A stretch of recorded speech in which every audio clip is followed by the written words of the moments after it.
Have you ever felt like your emotions are a roller coaster you can't get off? One minute you're soaring high with joy, and the next you're plunging into the depths of anger or sadness. It feels exhausting, right? Like you're not in the driver's seat of your own life.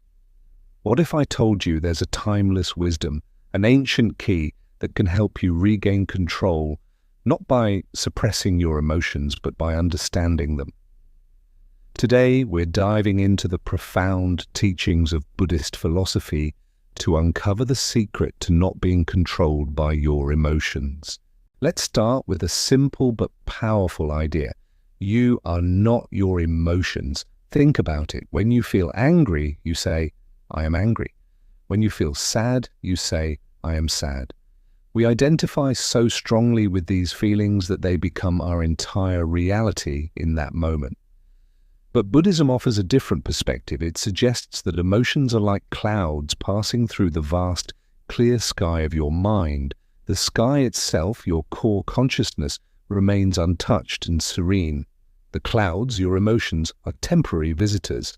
They come, they stay for a while, and then they drift away. The problem isn't the clouds themselves, but our habit of grabbing onto them and refusing to let go. So the first step is to create a little space between you and your feelings.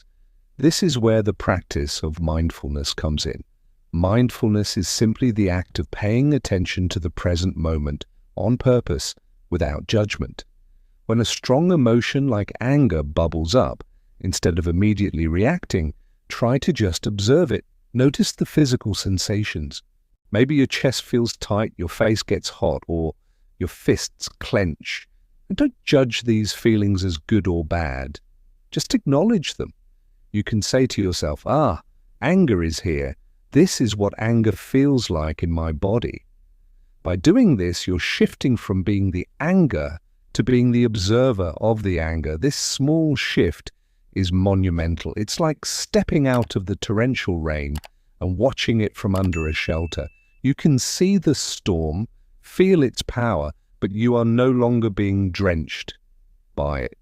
Now let's talk about the root cause of our emotional turmoil. According to Buddhist teachings, our suffering doesn't come from external events themselves, but from our attachment to certain outcomes and our aversion to others. We constantly crave pleasant experiences and try to push away unpleasant ones. This constant cycle of craving and aversion is what fuels our emotional roller coaster. Imagine you're expecting a promotion at work. You've attached your happiness to this outcome. If you get it, you feel ecstatic. If you don't, you feel crushed. The event itself is neutral. It's your attachment to the outcome that creates the intense emotional swing. The key, then, is to practice non-attachment, or what's sometimes called letting go. This doesn't mean you should become passive or stop having goals. Not at all. It means you should put in your best effort, but release your tight grip on the results. It's about finding peace in the process rather than tying your entire well-being to the destination. It's like planting a seed. You water it, you give it sunlight, you do everything you can to help it grow, but ultimately you can't force it to sprout. You have to let nature take its course. Practicing non-attachment is about cultivating that same trust and acceptance in your own life. This brings us to a crucial concept: impermanence. Everything changes. Nothing is permanent. The happy moments won't last forever.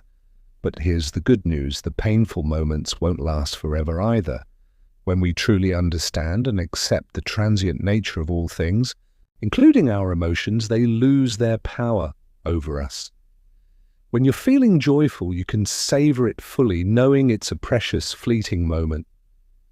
When you're feeling sad, you can find comfort in knowing that this too shall pass.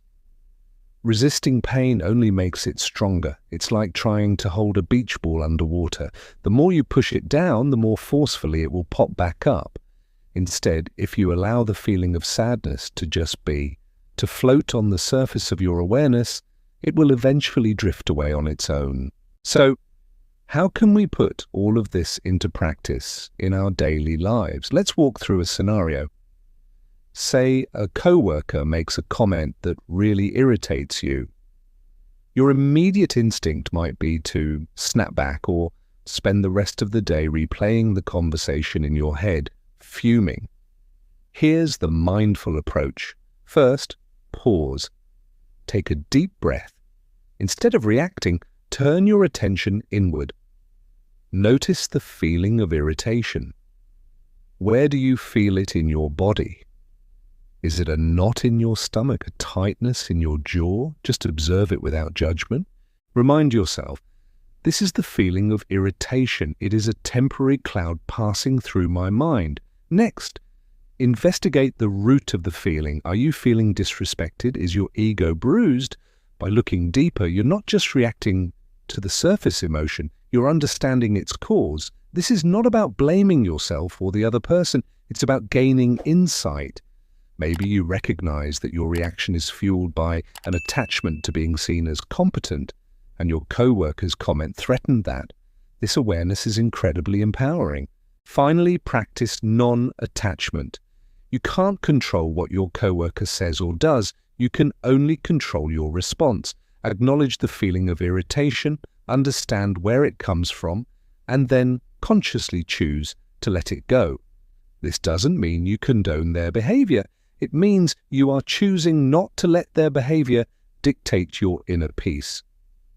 You can choose to address the situation calmly later, or you can choose to simply release it, recognizing that holding on to anger only harms you. You can breathe out the tension and mentally say, I am letting this go. This process, observe, understand, and let go, is a skill. It's like a muscle. The more you practice it, the stronger it becomes. It won't be perfect overnight. There will be times when you get swept away by your emotions, and that's okay. The goal isn't to become an unfeeling robot. Emotions are a natural part of the human experience. They give our lives color and depth. The goal is to become the wise and compassionate manager of your emotions, rather than their slave. Another powerful tool from Buddhist philosophy is the practice of compassion, both for others and for yourself. Often, our most intense negative emotions are directed at ourselves. We beat ourselves up for making mistakes, for not being good enough, for feeling angry or jealous. Self-compassion is about treating yourself with the same kindness and understanding you would offer a good friend. When you feel you've messed up, instead of criticizing yourself, you can say, "This is a moment of suffering. It's hard. May I be kind to myself." This simple shift can transform your relationship with your own failures and shortcomings. And when you feel anger towards someone else, try to practice compassion for them. Remember that everyone is fighting their own battles. Their actions, though hurtful to you, likely stem from their own suffering, their own ignorance, and their own attachments. This doesn't excuse their behavior, but it can soften your heart and release you from the prison of your own anger. Compassion is the ultimate antidote to resentment. So, to recap the journey we've taken today, the key to not being controlled by emotions lies in understanding that you are not your emotions. You are the sky, not the clouds. Through mindfulness, you can create space to observe your feelings without getting swept away. By understanding the nature of attachment and impermanence, you can learn to let go of the craving and aversion that fuel your emotional turmoil. And by practicing compassion, you can soothe your own heart and the hearts of others. This path isn't about eliminating emotions, it's about transforming your relationship with them. It's about moving from a state of reactive suffering to a state of conscious, peaceful awareness. It's a journey of 1,000 steps, and it begins with a single, mindful breath. Start small. The next time a strong emotion arises, just try to pause and observe it for a few seconds. That small pause is the beginning of freedom. Thank you so much for joining me on this exploration today. I hope these insights offer you a new perspective and some practical tools for navigating your inner world. If you found this video helpful, Please give it a like and subscribe for more content on finding peace and wisdom in our daily lives.